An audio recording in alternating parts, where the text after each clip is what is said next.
আসসালামু আলাইকুম রহমতুল্লাহ ওবরাকাতুহু। হাসবুনাল্লাহ ওয়া নি'মাল ওয়াকিল, নি'মাল মাওলা ওয়া নি'মান নাসির। সুবহানাল্লাহি ওয়া বিহামদিহি সুবহানাল্লাহিল আযীম। বই মানুষের জীবনে উত্তম বন্ধু, তাই সময় পেলেই বই পড়ুন অথবা বই পড়া শুনুন।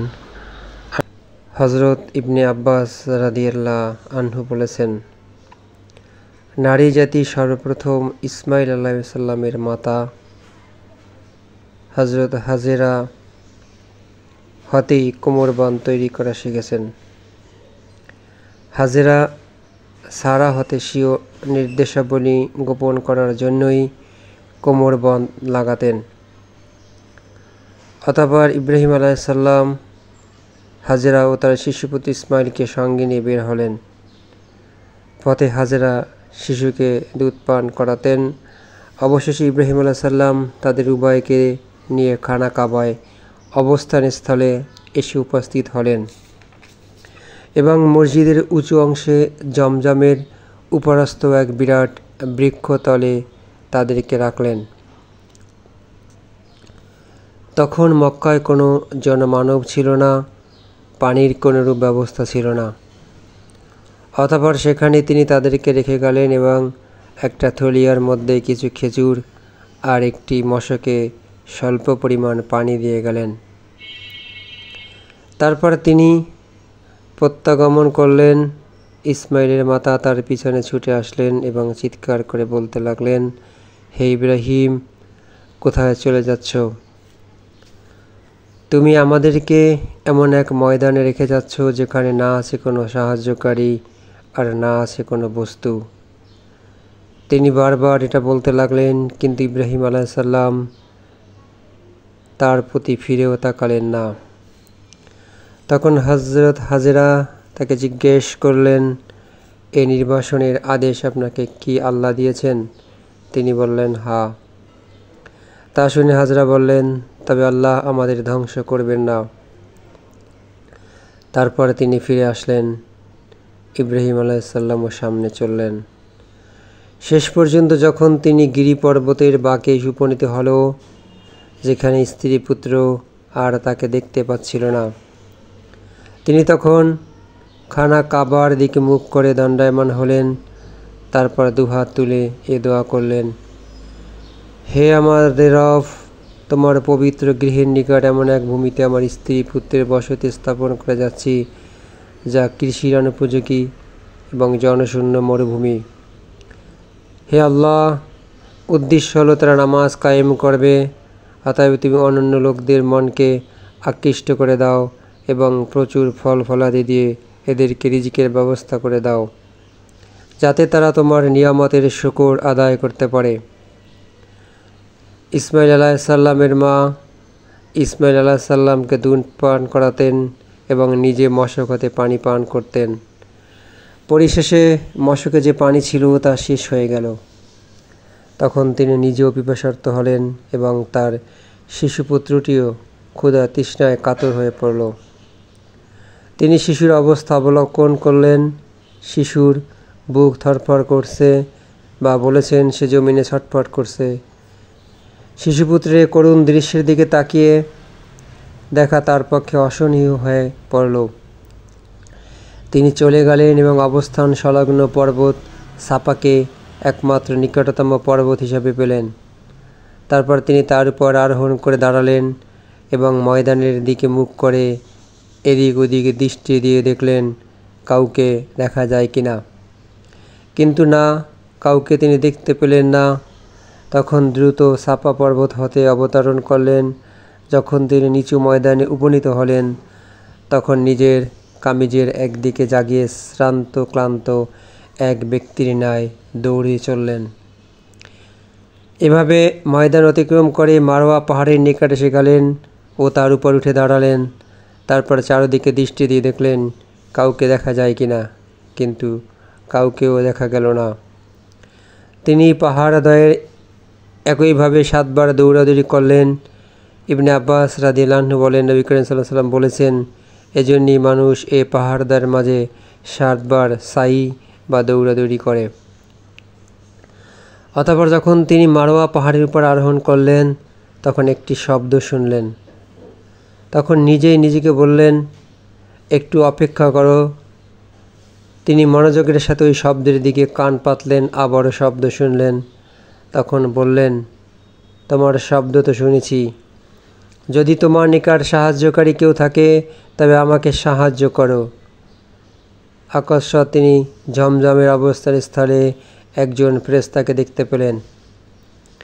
ফেরেশতা নিজ পায়ের গোড়ালি দিয়ে আঘাত করলেন, অথবা তিনি বলেছেন নিজ ডানা দিয়ে আঘাত করলেন, ফলে পানি উপচিয়ে উঠতে লাগলো। হাজরায়ের চারপাশে স্বহস্তে বাদ দিয়ে তাকে হাউজের আকার করলেন এবং অঞ্জলি ভরে পানি তুলে মশকটিতে ভরতে লাগলেন। পানি উপচিয়ে উঠতে লাগলো। ইবনে আব্বাস রাদিয়াল্লাহু আনহু বলেন, নবী করিম সাল্লাল্লাহু আলাইহি ওয়াসাল্লাম বলেছেন, আল্লাহ ইসমাইলের মায়ের উপর রহম করুন যদি তিনি ঝমঝমকে ছেড়ে রাখতেন, অথবা তিনি বলেছেন যদি তিনি অঞ্জলি ভরে ভরে পানি মশকে জমা না করতেন তাহলে ঝমঝম একটি প্রবহমান ঝর্ণা হতো। অতঃপর হাজেরা পানি পান করলেন এবং শিশুপুত্রকে দুধ পান করালেন। তখন ফেরেশতা তাকে বলল, ধ্বংসের কোনো ভয় আপনি করবেন না, কেননা এখানেই বাইতুল্লাহ অর্থাৎ আল্লাহর ঘর রয়েছে। এ শিশু তার পিতার সঙ্গে একত্রে একটি পূর্ণ নির্মাণ করবে এবং আল্লাহ তার পরিজনকে কখনো ধ্বংস করেন না। ওই সময় বাইতুল্লাহ জমিন হতে টিলার ন্যায় উঁচু ছিল। প্লাবন ও বন্যার ফলে তার ডান দিকে বাম দিকে ভেঙে যাচ্ছিল। হাজরা এভাবেই কালযাপন করছিলেন। অবশেষে জুরহুম সম্প্রদায়ের একদল লোক তাদের নিকট দিয়ে চলে গেল, অথবা তিনি বলেছেন জুরহুম গোত্রের কিছু লোক কাদার পথে আগমন করছিল। তারা মক্কার নিচু ভূমিতে নামলো এবং দেখতে পেল কতগুলো পাখি চক্রাকারে উঠছে। এতে তারা বলল, নিশ্চয়ই এই পাখিগুলো পানির উপরই ঘুরছে, অথচ আমরা এই ভূমিতে বহুদিন অবস্থান করেছি, কোনো পানি ছিল না। অতঃপর তারা একজন বা দুজন লোক পাঠালো। তারা যাওয়া মাত্র পানি দেখতে পেল। তারা ফিরে এসে সকলকে পানির সংবাদ দিল। সকলে সেই দিকে অগ্রসর হলো। ইসমাইলের মা পানির অদূরেই ছিলেন। তারা তাকে বলল, আমরা আপনার নিকটবর্তী স্থানে বসবাস করতে চাই, আপনি আমাদেরকে অনুমতি প্রদান করবেন কি?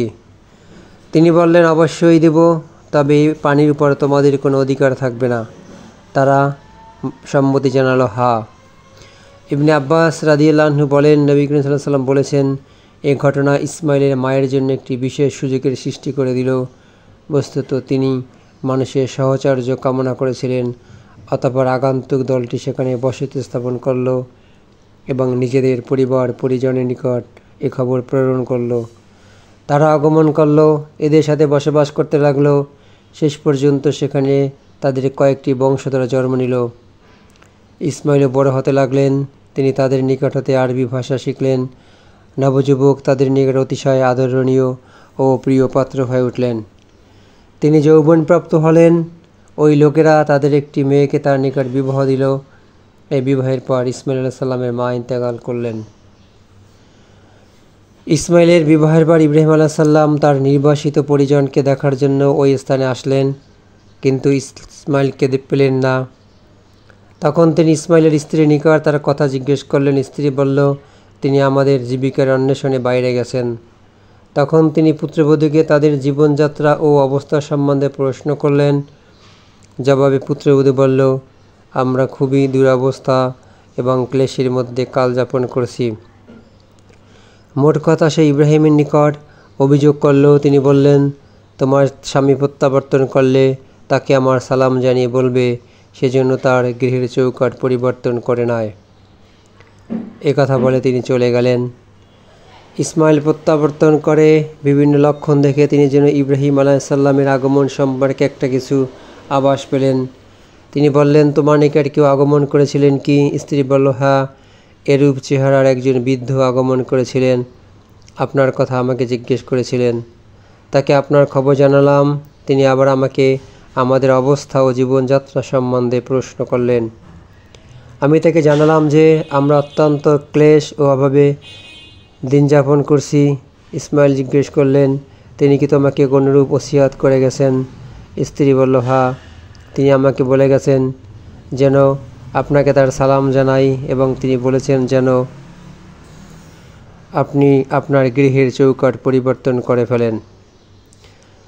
ইসমাইল বললেন, ইনি আমার পিতা, একথা দ্বারা তিনি আমাকে নির্দেশ দিয়ে গেছেন যেন তোমাকে আমি পৃথক করে দেই, সুতরাং তুমি তোমার আপন লোকদের নিকট চলে যাও। ইসমাইল তাকে তালাক দিয়ে দিলেন এবং ওই লোকদের অপর আরেকটি কন্যাকে বিয়ে করলেন।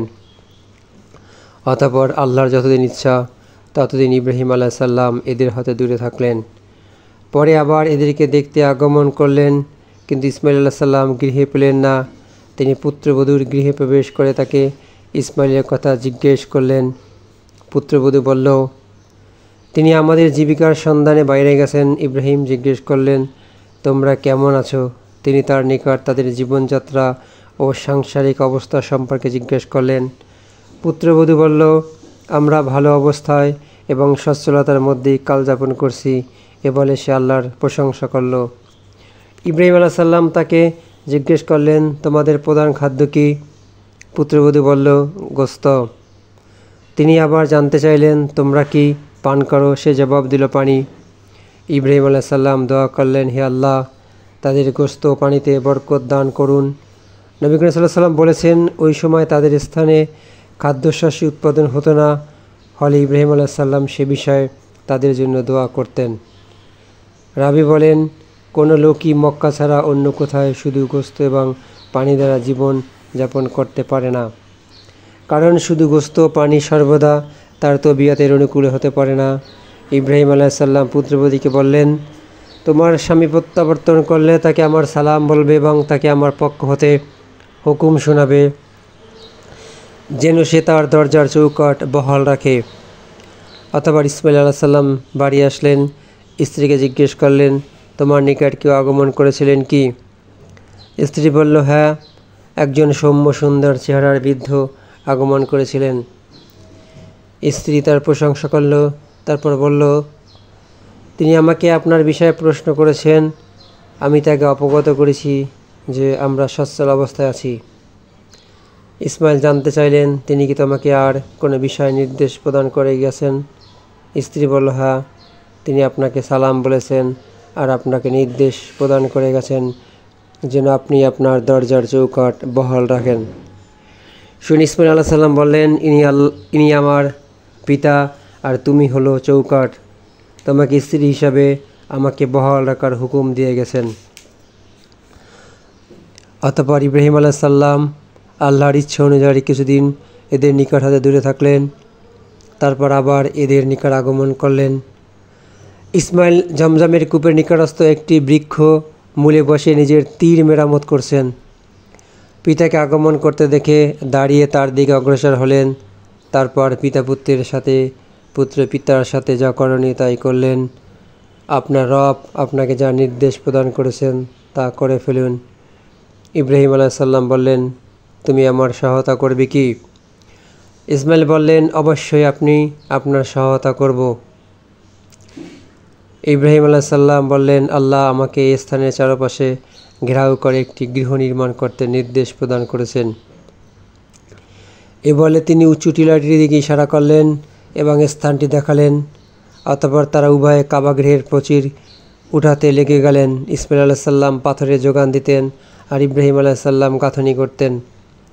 যখন প্রাচীর উঁচু হয়ে গেল তখন ইসমাইল আলাইহিস সালাম মাকাম ইব্রাহিম নামক বিখ্যাত পাথরটি আনলেন এবং ইব্রাহিম আলাইহিস সালাম এর জন্য তা যথাস্থানে স্থাপন করলেন।